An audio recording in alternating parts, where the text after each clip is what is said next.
Halo Mirsa, berjumpa lagi bersama saya Yohana Margareta dalam program spesial Metro TV Q&A. Karena setiap pertanyaan selalu ada jawaban. Dan malam ini adalah malam spesial karena kita akan menghadirkan bintang tamu yang tentu saja spesial. Dan tak lupa juga tepuk tangan untuk teman-teman audiens yang sudah ada di studio. Tepuk tangan teman-teman. Terima kasih. Q&A akan menghadirkan seorang Menteri Kabinet Merah Putih sebagai bintang tamu dan bergelar profesor, memiliki riwayat akademis yang mumpuni, mendapatkan gelar sarjana dari Institut Teknologi Bandung, memperoleh gelar dokter dari Virginia Tech, Amerika Serikat, dan didapuk menjadi seorang guru besar dalam bidang ergonomi, rekayasa kerja, dan juga keselamatan kerja. Nah, apakah sudah tahu siapakah dia? Langsung saja kita berikan sambutan yang meriah untuk Profesor Dr. Yasserly, Menteri Ketenagakerjaan Republik Indonesia. Apa kabar Pak? Selamat malam Pak Yasserly. Silakan duduk. Satu kata untuk menggambarkan situasi ketenagakerjaan. Sekarang apa Pak? Challenging. Challenging. Bagi semua challenging. Bagi saya challenging artinya kita harus kawal ini. Ya, tantangan global, kemudian kondisi industri di Indonesia, ketenagakerjaan, internal birokrasi, dan bagi teman-teman pencari kerja juga harus challenging karena tuntutan itu akan semakin berat, kompetisi semakin tinggi, mereka harus lebih punya kompetensi yang lebih baik, punya growth mindset. Gitu ya, dan ya challenging for everybody. Ya, Pak, tapi lebih personal, saya pengen tahu ya perasaan Bapak sebagai seorang menteri itu suasana kebatinannya seperti apa sih Pak ketika melihat angka pengangguran meningkat, PHK di mana-mana, lapangan pekerjaan menyempit, banyak orang kabur ke luar negeri tapi kemudian malah terjebak dalam perdagangan orang karena saking minimnya pekerjaan di Indonesia. Nah, ini gimana Pak? Perasaan Bapak waktu melihat fenomena sekarang tuh? Ya, Bapak itu rasakan apa Pak? Ya itu jadi dorongan ya.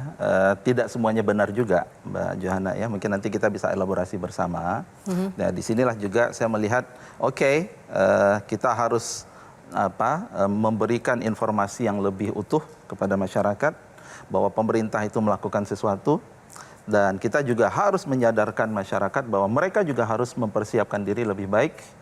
Kita juga mendorong industri untuk lebih maju gitu ya. Kan menjadi guru besar dan juga akademisi kan lebih tenang ya hidupnya. Ketika menjadi menteri itu dengan segudang permasalahan sempat merasa kaget, waduh, atau ingin mundur atau mungkin sempat ingin menyerah gitu. Pernah nggak Pak terbesit itu Pak? Kaget pasti. Merasa kemudian suatu ketika aduh, ya bahasanya seandainya saya bisa melakukan lebih banyak lagi misalnya begitu ya. Seandainya kemudian kita bisa merangkul teman-teman gitu ya, apakah itu serikat pekerja, industri gitu ya, kemudian perguruan tinggi, pemerintah daerah, ya itu yang kemudian menjadi tantangan gitu. Tantangan. Nah, dulu ada sebuah episode Q&A Pak. Kami menghadirkan Wamenaker. Bang Ebenezer, begitu, ya kan, Bang Ebenezer, karena selalu viral ya di setiap pergerakan Bang Ebenezer. Ada satu panelis yang kemudian bertanya kepada beliau, Pak Menteri kemana? Kok yang muncul ke lapangan selalu Wamenakernya? Nah, saya pengen tanggapan dari Bapak juga, tapi kita lihat dulu cuplikan yang satu ini. Siap. Menteri, ya kenapa sih lu yang mesti harus turun ke sana kemari, kemudian ngejawabin semua soal? Tugas kita di sana kan kita punya peran dan tugas masing-masing. Pak Menteri ini kan, Menteri saya ini kan banyak kelebihan ya, sedikit kekurangan. Pak Menteri saya ini punya kemampuan secara konseptual ya, jadi dia perannya selain bicara tentang konsep, kemudian saya bicara tentang lapangannya. Artinya ya kita dan Pak Menteri saya ini saling mengisi aja. Nah, gimana Pak menanggapinya? Karena yang sering muncul tuh kadang malah wamennya. Ya nggak masalah, karena memang begitu. Gitu ya, secara kasar memang saya melihat saya harus lebih banyak untuk kemudian membangun sinergi dan kolaborasi. Nggak takut kalah pamor Pak? Tidak ya. Tidak hanya saya Pak kali ini yang akan ingin menggali dan juga menghangatkan suasana Q&A kali ini. Ada sejumlah tamu spesial yang juga penasaran ingin bertanya-tanya tentang Bapak. Karena mereka juga menjadi pengamat Bapak selama ini dengan segala kiprah dan juga kinerjanya. Langsung saja ya, kita akan undang para panelis Q&A. Mbak Afiliani, tepuk tangan dong buat Mbak Afiliani. Oh dari Anda. Dan ada Mas Aris Fadilah, jurnalis senior Metro TV. Bang Henry Satrio, pengamat politik kita. Oke, Bang Hensat, salim dulu dong. Apa kabar? Oke, kalau khusus Bang Hensat nggak boleh duduk dulu, berdiri di sini. Katanya ingin menyampaikan suatu pesan untuk Pak Menteri. Apaan? Duduk ah. Jangan dong, kerja dulu nih. Nah kan harus pesannya dulu apa? Maju di Q&A. Ini serius nih, Jo. Serius? Coba langsung. Katanya kemarin tuh ada pesan-pesan khusus ini buat Pak Menteri. Pak, saya usul boleh ya? Bapak kan Menteri Tenaga Kerja.